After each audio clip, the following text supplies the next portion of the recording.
Top of the morning, lads and ladies. Support for the Off the Irish podcast is now brought to you by Manscaped, who is the best in men's below the waist grooming. Manscaped offers precision engineered tools for your family jewels, and you no longer need the look of the Irish with the ladies. When I tell you this is premium, I mean premium. The battery will last up to 90 minutes, so you can take a longer shave. The third generation trimmer features a cutting edge ceramic blade to reduce grooming accidents with their advanced skin safe technology pioneered by Manscaped. Get 20% off and free shipping with the code IRISHPOD at manscaped.com. That's 20% off with free shipping at manscaped.com. And use the code IRISHPOD.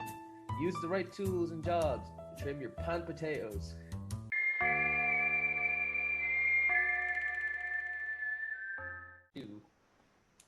And welcome back.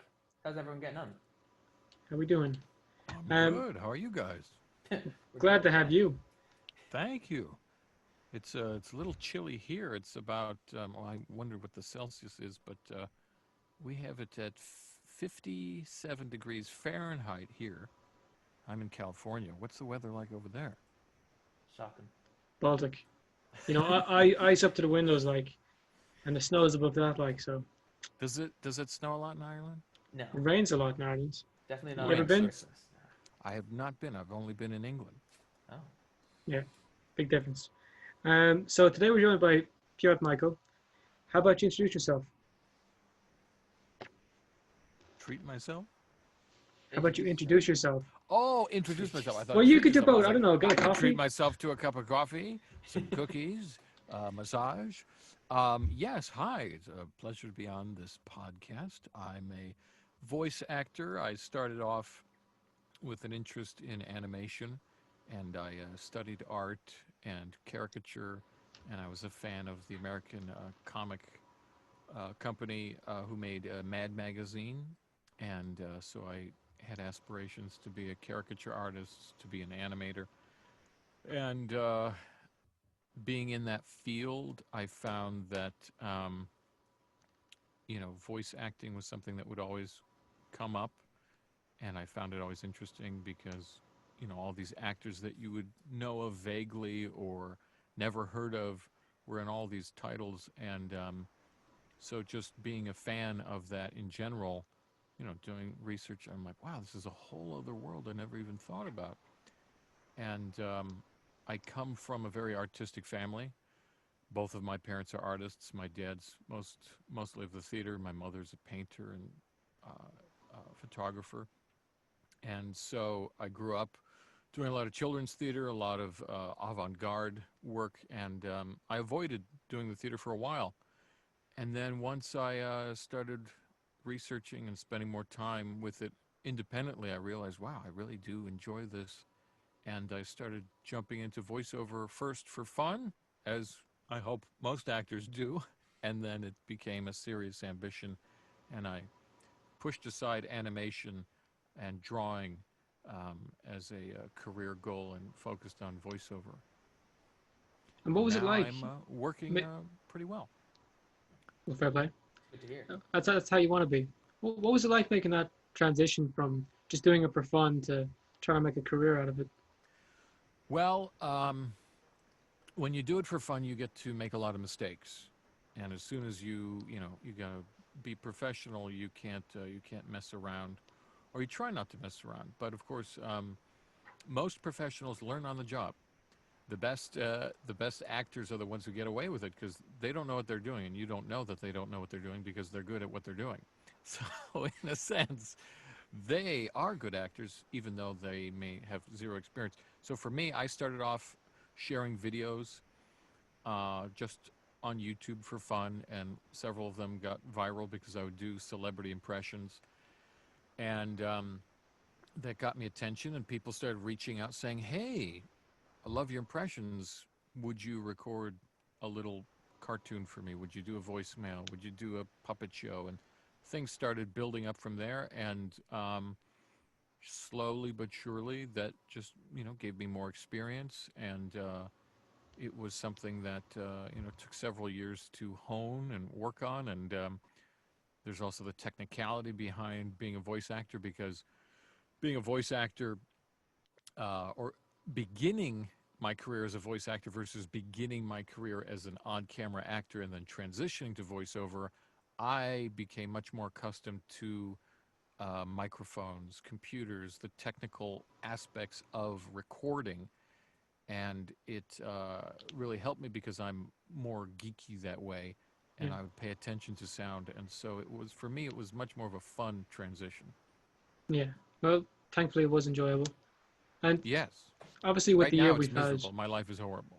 Oh Jesus. I'm sorry to hear. It's horrible. So this is the only fun I get. Thank you guys for interviewing me. I really appreciate it. But after this is done, I don't know what I'm going to be doing. Well, We I can guess we'll just interview keep you you on again like, if you'd like. Yeah, please yeah, does keep, that make you any better? don't shut this off, ever. We keep going. Can we check in every couple of days, couple of hours? If you Anything want. to We'll keep be me like pen alive. pals from now on. Please, pen pals, paw pals, pal pals, Pal pals. pals, pals. You threw me off something awful there. Oh my god. Yeah, I had a question. Thanks for that. Uh, oh yeah. So this year's been a bit of a hellbender. So Yes. you've done a bit of work from home this year, have you?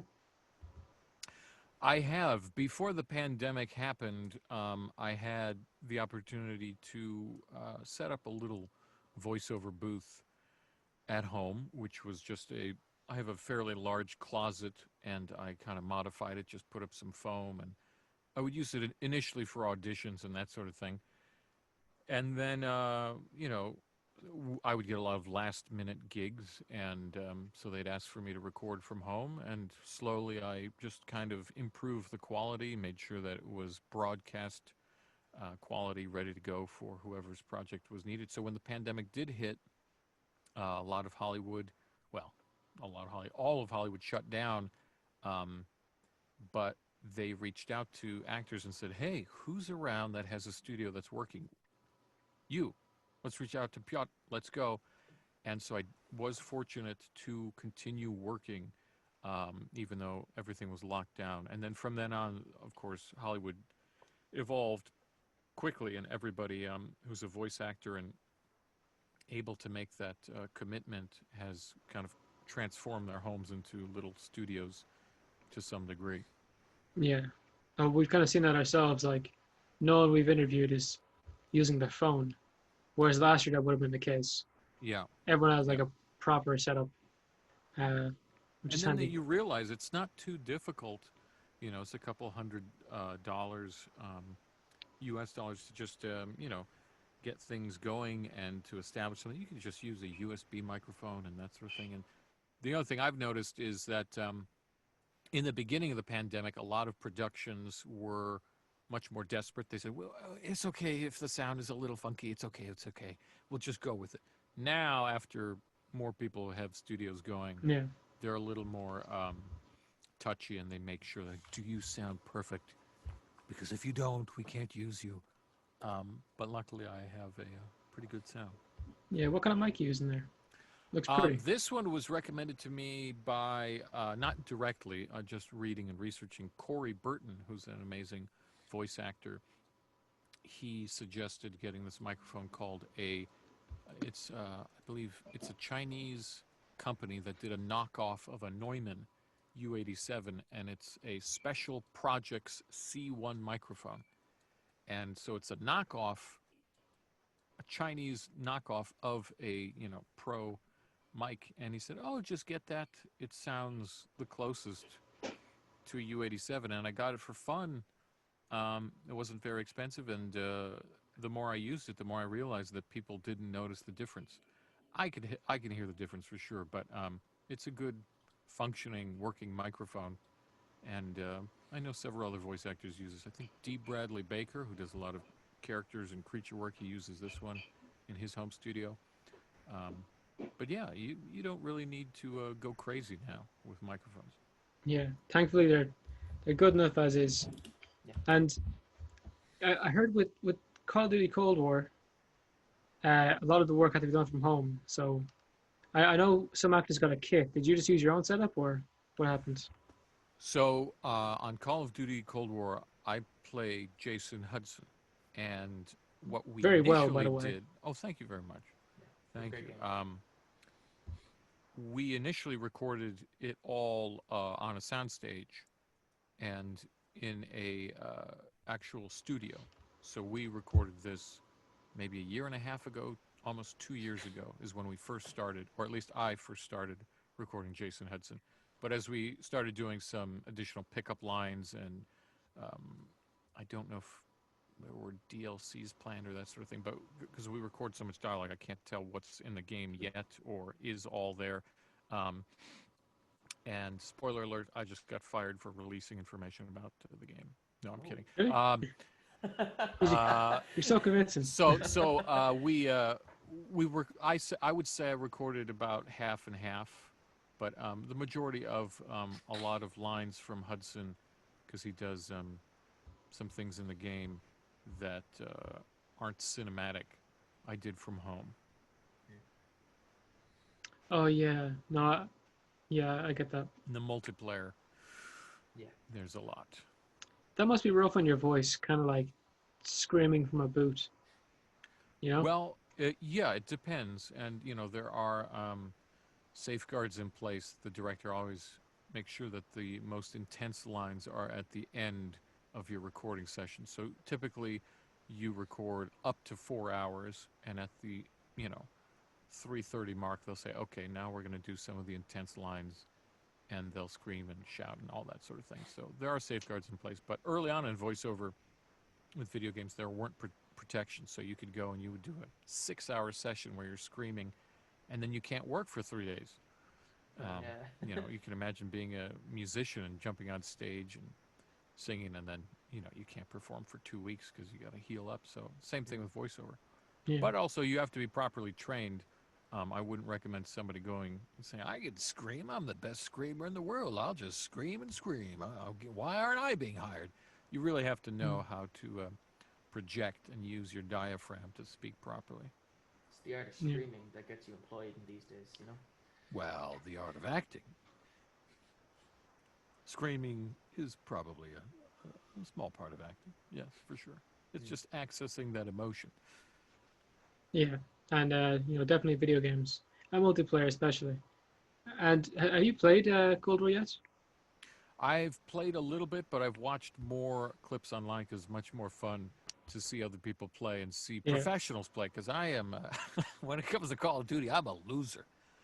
Maybe Jason Hudson, but when it comes to playing, oh no, I'll get my ass whooped fast. But no, it's an intense game, and it's incredible to see, especially on the PS5 or some of these guys with the souped up PCs and the incredible graphics and sound. It's insane. Yeah. No, it's amazing what they did with the game. Have you guys been playing that at all? Yeah, no, I've been He playing it. has. It's a terrific game, and it's amazing to see how far the franchise has come from years of developing and technology. It's amazing to see. Yeah. Like, what was the last one you played, like, for fun? Last game in general, or you're talking about Call of Duty. Because you were saying earlier you played some of the early ones. I played some of the early ones. I think, oh gosh, I don't think Black Ops. I think it was just Call of Duty, maybe Yeah. Call of Duty 1 or 2. Oh wow. Yeah, I can't even remember. Was it PS2? Whew, I don't even know. It was a long time ago. Yeah. When it comes to war games, I think I'm much more keen to the World War II games. I don't know why, but I just find it soothing when I go around wearing that regalia and running around, because I like limited warfare where you don't have the most advanced weapons, you don't have all these things, but there's enough that it's modern enough that you have radios and that sort of thing. Yeah. I like the fact that there is more of a challenge of the gun. You have to cock it. It takes longer. Because some of the advanced stuff that you go around, you just, woo. I think that might be a reason why some of the more futuristic Call of Duty games didn't do as well as the older ones. Like, Yeah, you why do is have to World set War II and limitations. the Cold War done so well in Call of Duty? Where, like, no offense, Black Ops 3 or Infinite Warfare didn't do as well. Mm. Well, I think when they mix it up, they try and introduce new aspects to the game. Sometimes they focus more on the cinema of the game or the characters of the game or just the gameplay in general. And they go, what the heck? Who are these characters? We care nothing about it. So it's a mixed bag. And also, the games do go through different studios sometimes. Yeah. And there's also competing games because, um, gosh, who also does? There's a lot of World War II games by the guys who do. It's not Modern Warfare. I'm trying to think. That's Call of Duty Modern Warfare, but Medal of Honor. I'm sorry, that's who I'm thinking of. Medal of Ah, Honor was a big competitor for a while, and I think that's why Call of Duty, because they started off doing a couple of World War II stuff. Um, they kind of branched out, and I think Black Ops, found a little more um, of a originality as far as fans go. We're like, okay, this is a different type of story, and we can branch into this and sprawl out. People are excited about these characters, Yeah, and feels much more engaging, not something that's been played before. yeah. And speaking of something that's not been played before, um, well, it's been played before. Hudson has gone through so many different voice mm-hmm. actors. I think he's appeared 3 times, three different actors. Uh, so, what was it like picking up the pieces and going at it? Well, when I first auditioned, I wasn't told who it was for. I Yeah. was simply told that this is a secret project. This is a secret character. I think at the time they gave a completely different name, and they gave me just a breakdown of who the character was. So I had to create a character based off of that, and then I was kind of given some hints like, well, he could be kind of like this fellow, maybe this fellow. And so further and further along in the audition process, they kind of finally said, okay, this is, who you're auditioning for, Jason Hudson, and we want to get it, as close to the character type as possible. Not necessarily voice match, just the character type, because you know, mimicking a celebrity is a little touchy sometimes. They want to keep the character, but they don't want to have any issues with the celebrity going, "Hey, you're using my voice," quote unquote, where it's just like, "Hey, you know, what are you doing? You're just copying my performance with some other guy." So Yeah, it's a Yeah. balancing act. Sometimes you have to go and um, change it up a little bit, and that surprises fans sometimes. But so far, I've had some pretty good feedback, which yeah, I'm proud of. That people reached out and said, "Hey, you did a good job as Hudson." I said, "Really? Well, I appreciate that because we tried to honor the character, but also kind of tweak him a little bit to make sure he wasn't an exact duplicate of what was yeah. established because of the celebrity behind it initially." Yeah, and it's good to hear that you're getting positive feedback for it because we've heard Why? lots. You're giving me negative feedback? Excuse me, what No, was wrong no. with my In performance, all Thomas? fairness, Thomas, no, let him explain. I want to hear what he has to say. okay, No, I'm kidding. Karen. It's Yeah, what's the male equivalent of Kevin? Kevin? Kevin. Kevin? Oh God, Kevin sorry to works. any Kevins listening. But yeah, no, there was a bit of controversy with some of the voice actors getting mimicked. Mm-hmm. Like especially in the case of Wood's character.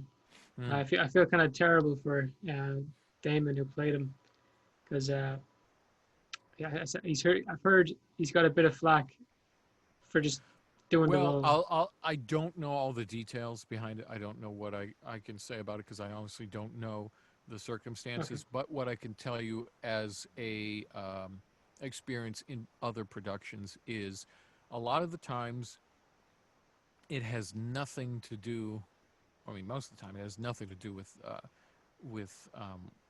you know them trying to change it up or steal some guy's identity and copy him for a cheaper scale or that sort of thing. It could just very well be that something happened where the actor just didn't get along with production, or production said, "Hey, we would want to change it up." They tried different options, Maybe they went and went back. Maybe the actor did not want to be a part of the production to begin with. There are so many levels. It's so complicated. I don't know what happened in this instance. I know that Damon did a great job. He's a great actor, great person. And so, yeah, I do feel sorry for him as well. But he was honoring the character that was established. And that's always difficult, especially when fans really connect to that character. And no, I definitely had that feeling too going in, but you kind of have to make it your own a little bit. You got to go in and just service the story and don't worry about the fact that you're trying to sound exactly like someone else, because at the end of the day, the fans will pick a reason to hate you no matter what you do. This sounded exactly like Woods. I liked it, but maybe I liked it too much. It's your fault for liking I lost my mobility in my mouth. That's how much I like it. Sorry, it sounded like Bender there for a second. Sorry. Just, I don't know what to say to that. It's really terrifying, like how good you are at impersonations. I was watching a couple of your. Yeah, he was telling me all about them earlier. What? Yeah. That's illegal. Well, yeah. That's how I started. I would just do impressions for fun, and then realized that not many people could do them, and then one thing led to another. Yeah. And so far, you've made a career out of it. So, congrats. Thank you. Yeah. And Call of Duty, Black Ops Cold War. That's a mouthful of a name. Has been one of the best games this year. Like one of the most well-received games. But you also did another one of the most well-received games of the year. You did Doom Eternal. Mm-hmm. What was that like?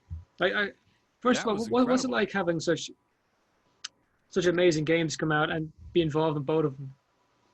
Well, when you start off in the game, you don't know what's going to happen.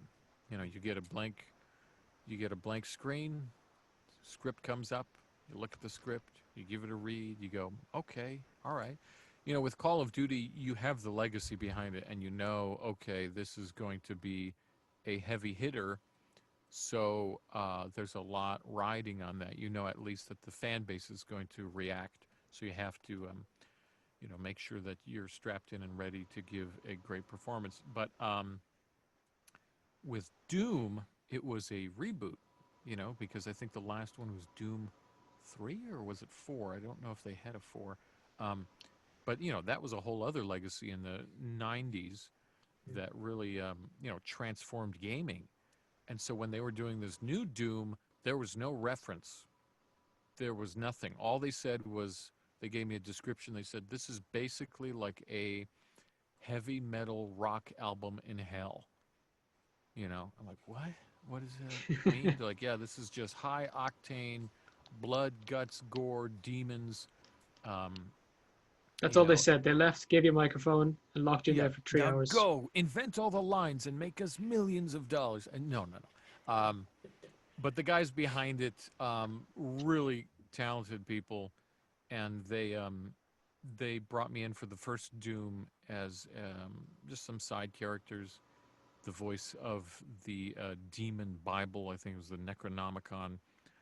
And when I asked them what they wanted, I initially sent in an audition, I think 3 demon voices that I sent in. And like a demon voice like this. I had an eloquent British one, just like, I'm here to kill you. Just kind of like upscale demons. And then as a joke, my last submission was a very dark demon that was used in the 80s a lot. The type of voice was like very froggy, very guttural, and very hard to do. That type of sound. I'm here to kill you. And of course, that's the one they picked. They're like, that's the one we want. And I said, oh, shit. Here we go. It's going to be fun with this voice. And so I would have to read paragraphs that was written like an actual Bible. If you go online. I think someone has the Doom Necronomicon, um, or they might be called glyphs, or I don't know what it's called specifically, Yeah. but there's like a whole collection of them, and you can hear me just reading the Bible. And so from that, they expanded and they kept bringing me back to do more things. And then so I eventually did King Novik. Then I started doing. I did if you play the game Doom, the first voice you hear is me when he wakes up. Um, and I believe that was a version of King Novik before he was King Novik. And then they kept bringing me back, and then eventually revealed to me that I am the Dark Lord. So the spoiler alert for anybody who's playing Doom Eternal, there is a interesting ending, and they are doing more for that, and you'll hear me more as the Dark Lord for sure in that Doom game, which is a lot of fun. It's going to be one of the most kick-ass fights with a boss ever. Yeah. Yeah. Doom is up there, man. It's a fucking amazing game. It's one of those People. games that's kind of like it's the vibe of like early Nintendo where you can just turn it on and you're just playing. Like Yeah. there's no like ah, and then you got to walk down a hallway and click Yeah. these buttons. It's just like get in and you're just boom. Go in, murder, get over here, murder some more Yes. over here. You want to murder something big? Here's something big. Yeah. Yeah. That's a crazy fun game. It's kind of concerning, but they say video games make people violent, but I think it might be the other way around. Like to get your anger out, play a bit of COD, play a bit of Doom, Yeah, you and guys seem pretty mellow. there you go. I mean, We you've have to got a be. snowman. Look at that. Look at that cute little snowman by Jared No, right there. no one else has noticed that What? in It's ages. like No, an elf on the shelf. yeah. Do you share this video podcast with folks, or is this just for your viewing pleasure? No. No, This goes up on YouTube. this goes up on YouTube. The rest, Okay. the audio version goes on Spotify, Yeah. Apple Podcast, anywhere you Well, can then find look it. at that. I'm sure the audience the whole time is just like, talk about the snowman. that, Talk that about him. that's the only reason they're there. Yeah, but they're not going to hear it today. Um, so, you know, you're not limited to video game voice acting. You do TV, movies, theater. Which would be your favorite?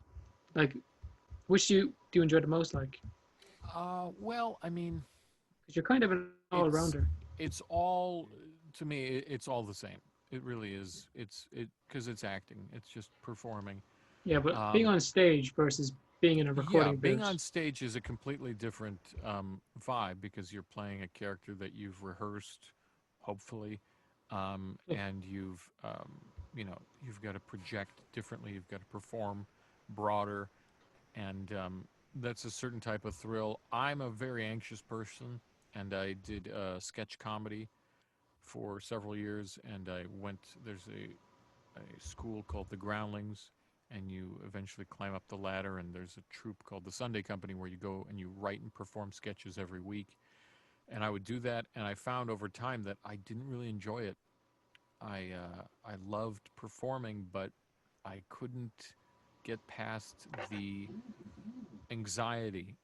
Like I would go, and the anxiety building up to getting up onto stage was so um, in prohibiting where it just I didn't enjoy that process. As soon as I was performing, it was fine, but leading up to that, I didn't like the weight, and so that I would say is probably an aspect of acting where yeah, you get nervous, and you know, it just depends on your personality. Some people can just go out and do it. With the video games, especially Call of Duty, Black Ops, Cold War. I'm going to say the full title. Um, we did stuff on the soundstage, so we would be in motion capture suits, and it's very much like black box theater. So you go around, you don't have anything on the set besides cubes, bars, pieces of tape, tennis balls, and you walk around and you have to perform as if it's a play, and that's a whole different challenge. But it's invigorating and it's fun because you don't get to do that a lot. And I've found over time that addressing my anxiety. I can understand a little bit more, and I'm probably not as fearful as I used to be Yeah. going up on stage, but I do prefer being in the booth. There's a certain comfort for me when I use headphones. I am a geek. I like to sound things out. I like to hear myself perform. It gives me a, what is it, ear candy satisfaction where you get to hear something delicious. Going to studios, I miss going to studios and going on a $10,000 microphone and hearing your voice like, ooh, that sounds crispy. There's a fun to that. So for me, I enjoy all performing, but yeah, voice acting is a natural fit because you don't have to layer yourself with makeup and costumes and that sort of thing. You can just Yeah. jump into the character right away. Yeah. Yeah. 100%. And has acting in general made you a more confident guy? Because you were saying earlier you're shy. Um, yes and no, because when you act, you do put on a different persona. There's many forms of acting. If you're doing more truth seeking in your performances, you'll probably be as close to yourself as possible. I don't think I've ever really performed as myself. Even right now, I'm talking to you. I'm putting on a little bit of a facade. I'm just kind of giving a interview version of myself. If Do I you mind? Do you was, mind if I ask why? I think it's just the energy level where it's like you're being spoken to, so you kind of just But that's Okay. natural. Like how you speak to your mother versus how you speak to your friends, is different. Um, So, yeah, of course, I've gained more confidence with acting, but confidence really is just the result of experience. Yeah. If you go out and you're super confident, it probably means you have a low IQ, because you're completely oblivious of the fact that you don't know what you're doing. And, but some of my favorite actors, if you watch interviews with them, you hear them, they'll say they are nervous all the time. All the time. They're like, I don't like my performance. I don't like watching what I did. I am not happy when I'm on set. I just Mm. want to, get my character. I want to do it, and I just want to get off. And that's surprising to hear. But that kind of gave me a lot of confidence when I would struggle. I would find interviews. I'd listen to my favorite actors. And I'm like, wow, these guys are Oscar-winning actors, and they're talking about how much of a struggle it is for them to perform. And then all we do is go, they're masters. Well, they are masters of their craft, but they also have to battle their inner demons, which is the anxieties, the trepidations that hold them back, and that sort of thing. Yeah. And so I think it's natural to have that anxiety still there, but yeah, confidence definitely builds up the more you do it. How do Yeah. you And find, I'm really confident now. I can do anything. Go ahead, Tommy. Tell me what I should do. how do you find like listening back to yourself or watching your own Yeah. work? Because a lot It's a of weird When I one. do another character, it's much more fun because I'll usually record. Typically, with animation, it'll be 6 months out or a year out before it's even, finished. And so when I see it, I totally forget what I did, and it's kind of exciting. Like, wow, hey, that's pretty fun. I don't recognize who that is. That's when I enjoy it the most, when I don't recognize myself. But yes, of course, as soon as I recognize my own personal, signatures in my voice, it kind of throws me off a little bit. And it's a little hard to enjoy because I go, yeah, why did you do that? Yeah. yeah, Yeah. But Most that's actors we natural. talk to say they basically cringe at their own stuff. Yeah, but that's because what I've found is they are so in character that they're completely unaware of mistakes they're making or what they perceive a mistake to be. Yeah. And you trust the director. And so you're servicing the story. And if the director says, hey, let's go this way, let's push it that way, you might do something that you normally don't do, um, or something that you hide publicly. And so when you share that and then you see it in a final product, you go, ooh, it's uncomfortable to watch. But other people say, I don't notice anything. It's Yeah. only you noticing it. Yeah. mm, That's fair. Yeah, the first time I ever heard about that actually being a thing, people like hating listening to their own stuff, was we had are you a Breaking Bad fan? Yeah. We had Skinny Pete on, Mm. and he's explaining like why he doesn't like to go back and watch the show, and or bits that he's in. I just had my mind blown that day, like, oh my god, actors don't watch their own stuff. Hmm. Yeah, like I imagine Tom Cruise is sit there watching his own movies every single day. Well, remember I was talking about low IQs? Anyway, let's continue on to another subject because I don't want the Scientology police to come down and abduct me. I'm kidding. I'm kidding. No, he's a fantastic guy. He channels his thing. But also, look at that. He has experience. The confidence that Tom Cruise has comes from the fact that he has been so successful. So the success, you could say it's gone to his head a little bit, or it's that he has succeeded his own ambitions, so his goal keeps going higher and higher. And so he does want to watch himself and be like, oh, I got to do something better than I did before. I like that. Ooh, wow, look at me, you know. Yeah, But he could also be wearing a mask, and every time he talks, he says he's fantastic, and he goes home and cries and eats a burnt banana sundae and goes, nothing, a burnt nothing. banana sundae. Burnt banana sundae. Burnt? What? Are Burnt? banana sundaes ice cream? Or Yeah, what are you talking about? I don't know. I thought you guys were talking about Sundays. Oh, it's Saturday. Are we recording this on a Wednesday? Hi, everybody. Welcome to the Awfully Irish podcast. Actually, when we were talking about Call of Duty, I kind of forgot to bring up that you played Victor Reznov in Black Ops 4. Yes. What was that one like? Picking up the pieces That after one Gary was Oldman. a similar situation with Hudson where they sent me a reference to the voice, and I didn't know what it was for or anything, and he had a code name as well, so I didn't know it was Victor Reznov, so I couldn't do anything. And that's really good for an actor because if you're given like, hey, you're going to be playing this guy, Yeah.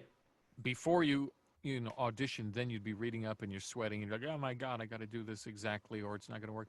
So I just listened to it, and I had no idea it was Gary Oldman, and I tried to channel his persona as much as I could, the accent, of course, the tone.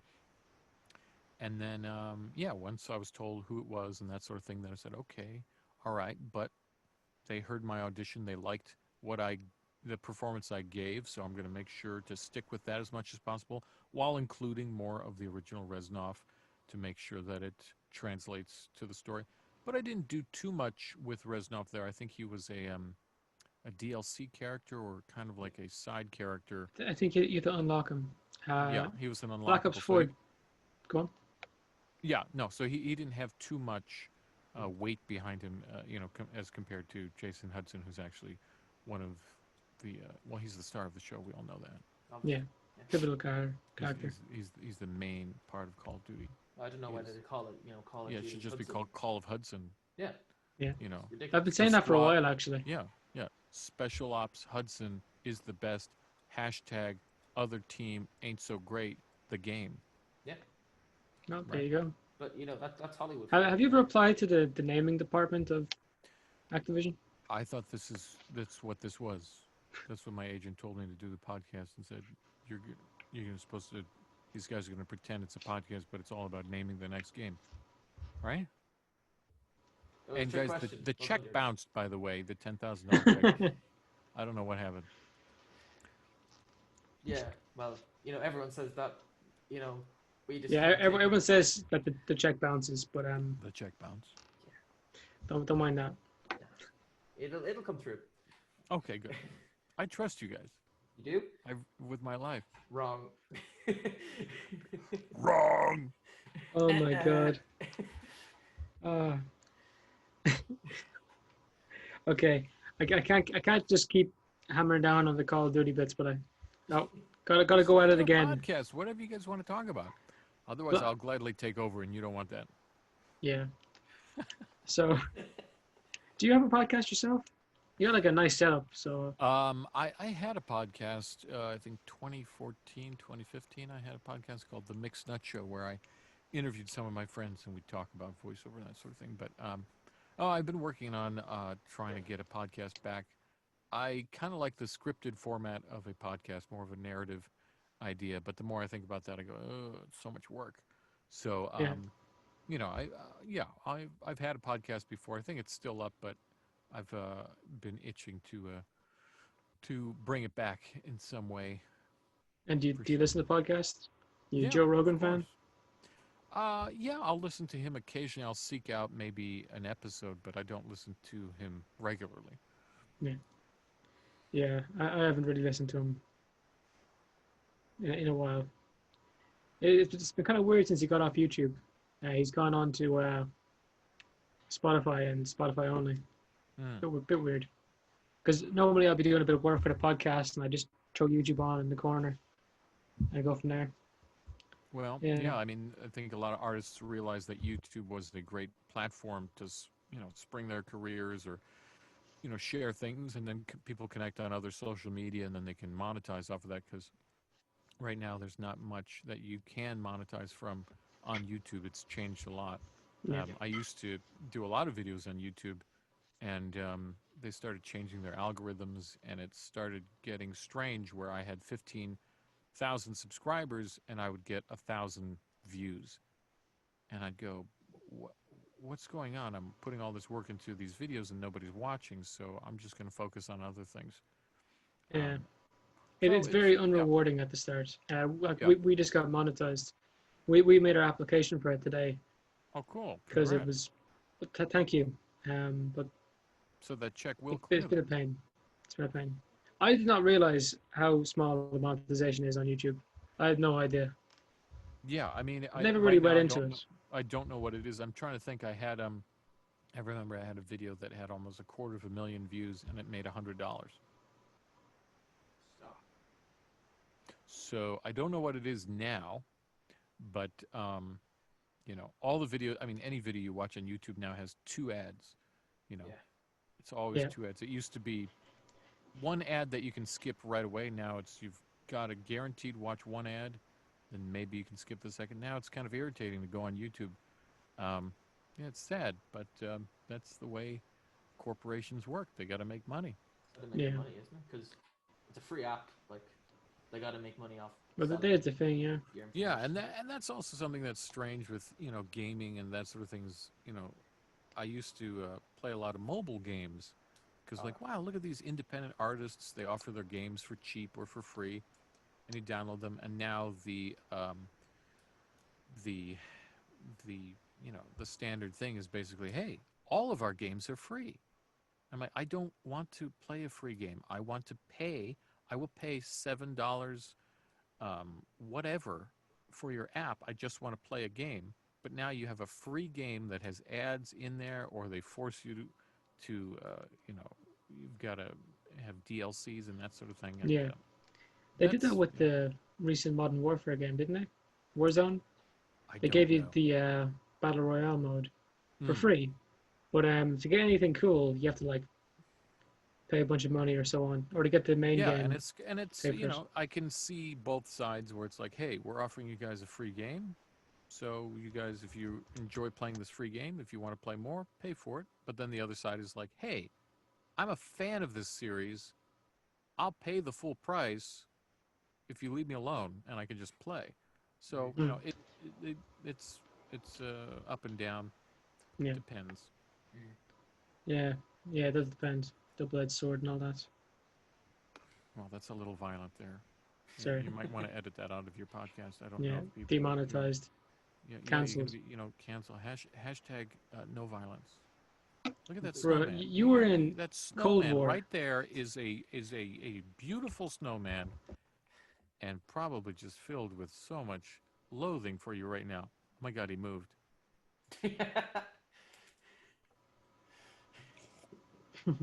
Sure, all the thing does is sit and watch Jared. Sorry, I keep Probably gone interrupting your crazy. questions. What were you going to say before I interrupted with snowman? I have no idea. Oh shit, he moved again. I love that, and everyone's head just turns like, huh? Yeah, no, I've been waiting for him to move since I put him there. Test for ghosts and all that. Thomas, do you have any questions left? Because I've hammered through mine. I I mean, it was pretty cool. I was reading up on your IMDb. You got to work with Family Guy. You were on a couple of episodes. You voiced a couple Oh, of characters. jeez. Yeah. He's the That's pretty. Yeah, biggest Family Guy I'm nerd a of pretty all good Family time. Guy. You know. Super nerd here. Okay, Mr. Super Nerd. Who was the 12th character that was introduced in the 7th season that had a peg leg? Couldn't answer. See that? You're not a super fan. No. So with Family Guy, because of my impressions and that sort of thing, casting reached out and they said, "Hey, we know you do a lot of impressions. We'd love for you to, just come in and because it's kind of like the time that Gandalf did the jinka jinka jong, and But I would go on as in the calendar and do my thing and that sort of thing.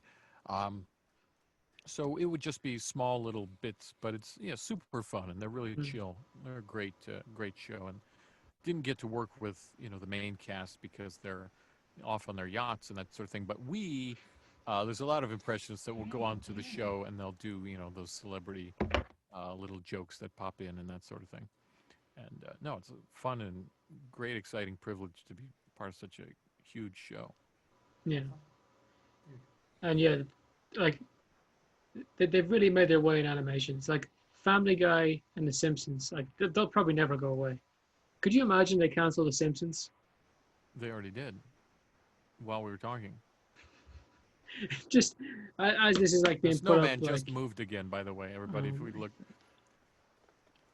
no, they wouldn't cancel The Simpsons. I think the only way it would end is if the cast agreed. They said, all of them bound together and said, I think we've reached an age where we're not going to represent the characters authentically. Our voices are changing. We're not connecting with the scripts anymore. I don't know. The cast as a whole would probably say we're going to move on, and then it'll be the end of it. But who knows? I mean, with it now in Disney hands, they could definitely reintroduce the show in many different forms. They could spin it off. Who knows? yeah, or milk it. Actually, Well, they've been speaking of doing that Disney for at a the moment, long time. you're hardly a Star Wars fan, right? Star what? Yeah, yeah. It's like Star Trek, but not as cool. No. No, definitely. I mean, every Star Wars movie that came out, well, as a kid, it was the prequels for me, and I would walk into the theater, and I think Star Wars Episode 1, and I was like, who's that guy, that Chancellor Palpatine guy? Isn't he Emperor Palpatine? Don't they have the same name? I'm so smart. My IQ is really low, but I'm confident. Um, and I'd walk out of the theater, And I'd start talking like Chancellor Palpatine, Anakin Skywalker. I see a great future in you, my young friend. And I realized the more I spoke and I emulated that character, I could do the Emperor. and no, I very much loved Star Wars because they have rich characters and they're really fun to watch and mimic, and to be part of that world is extraordinary. Yeah. And have you been keeping up with The Mandalorian, the new TV series? I haven't seen the second season yet. I like to watch. I like to binge watch, so I don't want to do Yeah. the chapter thing. So I believe they still have one more or two more Yeah. episodes. So maybe I'll catch One more up. episode. Yeah, but no, I saw the first season, which is great. It's a fun show. Yeah. No, they've done very well with that. I'll hand that one to Disney on a golden platter. Like that, they did really well with that. So I'm hoping to see more of that. Yeah, But well, the you also, serialized version of shows really, I think is much more successful because, Yeah. you get to grow a little bit with the characters. yeah. And you did this short film before. You were uncertain whether or not it came out. Let me just find the name of it to be exact. I believe it's called The Mandalorian Legacy. Yeah. You're right, yeah, and you played Emperor Palpatine.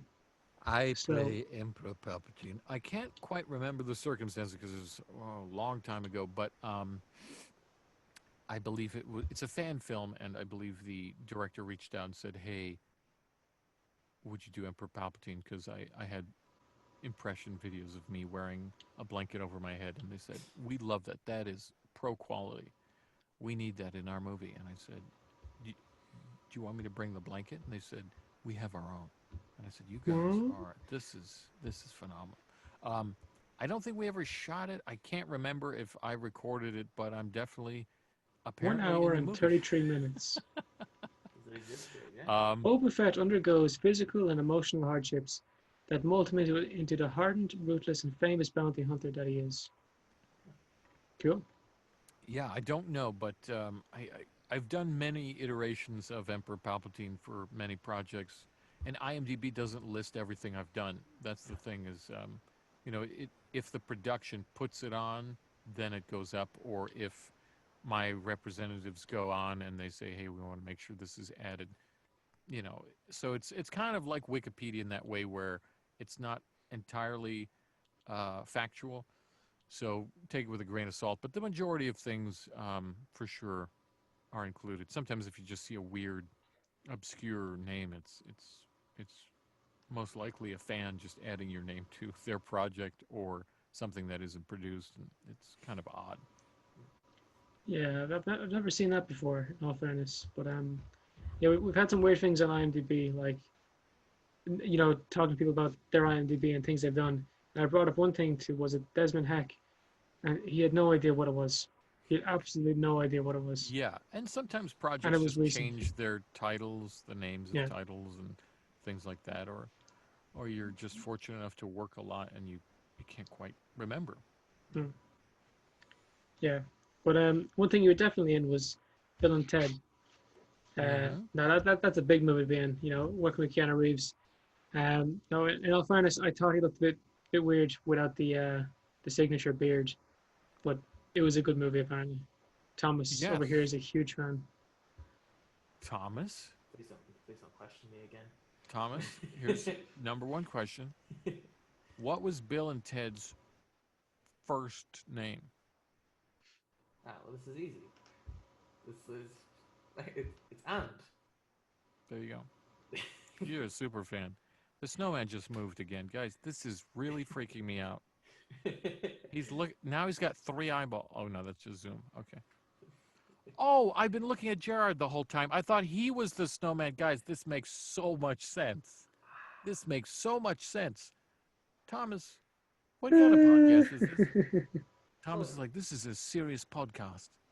no, because I've been hanging out with the snowman, and the snowman, Jared. You've got to just make it a reoccurring joke. You're just going to get Jared to be very Paranoid, emotionally yeah. imbalanced by the Yeah. 25th mention of this. You'd be like, the snowman moved again. You're like, I'm going to fucking kill you. During podcast, I'm gonna start, looking really closely,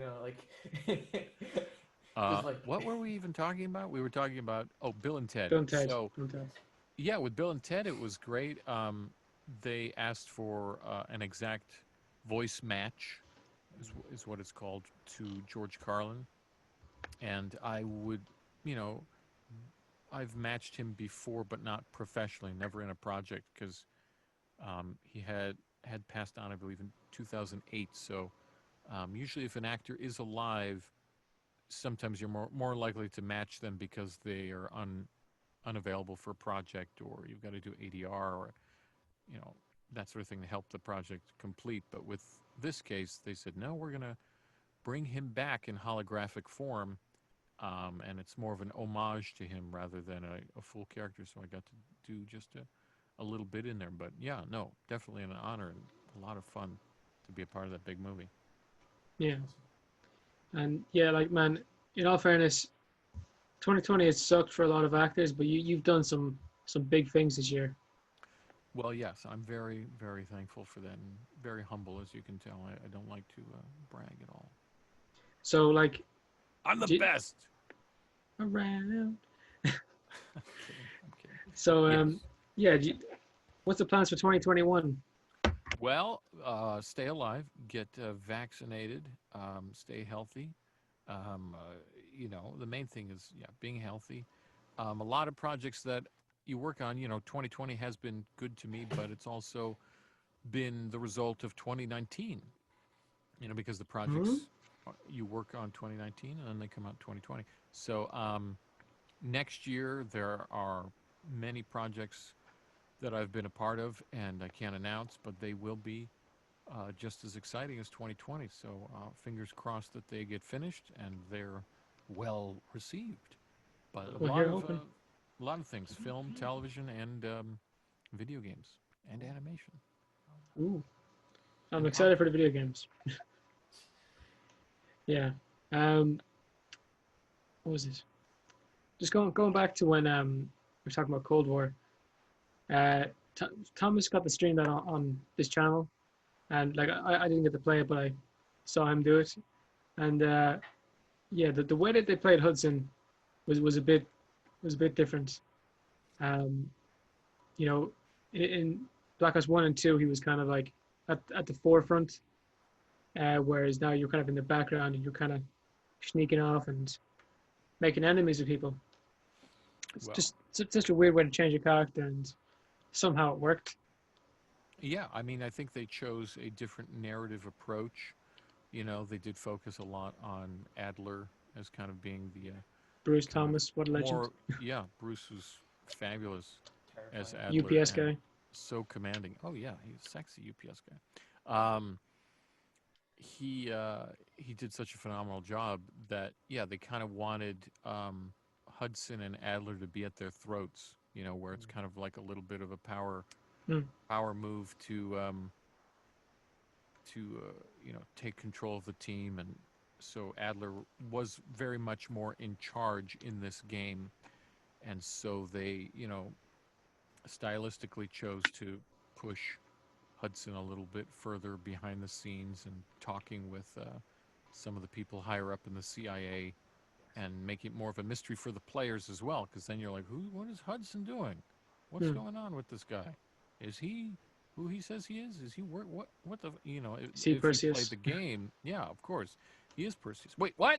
No, People actually thought that because what was it in Black Ops 2? A character says that uh, like the enemy of the or of the that game had people in the CIA, and then Hudson's first response is he's fucking with us, and yeah, so that's people thought Hudson might have been Perseus. The following cannot be revealed. Perseus is indeed. no, I can't tell you. I can't say that. Uh, There's so many secrets I can't tell you guys. Oh my god. So it's do you know why it's called Call of Duty Black Ops Cold War? Because it's set in the Cold War. no, Oh that's my what I was god. thinking. How did you figure that out? Mr. Thomas here, Mr. Smart. Super You know fan. what? I'm getting wavelengths, man. Me and you, it's like connecting Yeah, a this different level guy, kind of stuff. you know what? Jared, I think he's moving the snowman with his mind. There he goes. There he goes. He's moving the snowman. Oh my Gosh. god. Please Yeah, tell no, us. I mean, you know, Hudson in this game was much more mysterious and, you know, behind the scenes, and which kind of plays to the CIA role in Yeah. general, where you know these guys are on the field, they're completing the missions, whereas the guys in the CIA are kind of making directives. They're they're doing a lot of shady stuff that they're not even allowed to talk and say to other people, and so yeah, I think it did play well, and I hope it was well received. And you know, it's all about the serving the story, because now these games are so cinematic. They really want to just focus on how they can tell the best, you know, engaging story, and I think they did that. Yeah. No, it was good. Definitely one of my top ones. So anyway, I think we've kind of touched on all bases. So time to send it off. And if people want to check you out and want to follow you, where can they find you? Not your address, your social media. Oh, I was just thank you. I I was I, just I could about to tell. give you my home address and my access code, so you guys can just Thank drive you. in Thank you. and you know, go through the back door. Um, you can actually just go to my website, because I have all of the social media stuff on there. You can just do my name, Piotr Michael, Piotr Michael.com, or you can just go to an alt uh, title, which goes straight to my website as well, themixednut.com, which is the name of my old podcast, themixednut.com. and that'll lead you straight to my website, which has all the social media buttons, and you can connect on all of that stuff and talk with me, chat with me, get me on the Awfully French podcast. I don't know if what if Actually, say? What have we seen? Someone said inspiration from this podcast made an awfully American podcast. Awfully American. Yeah, It should be God awfully American. yeah. We had a Bad comedian on. American. He was making fun of the name, and he's a woefully Welsh podcast. Oh, that was horrible. He Yeah. bullied the shit out of us. Yeah, it's a silly name in all fairness. But No, come on. I mean, isn't it? Is it based off of the Irish town? Is that why you guys? based off the county, we're from a Right. county called Offaly. Okay. Yeah. But Okay. it's spelled it's different. county. Yeah. Yeah. Yeah. And it is awful. Shite. But anyway, if you want to check them out, you know where to find them. Hope everyone's enjoyed. It's been great having you on the show. So thanks again, My and pleasure, guys. hope everyone has a good one. Yes. Goodbye.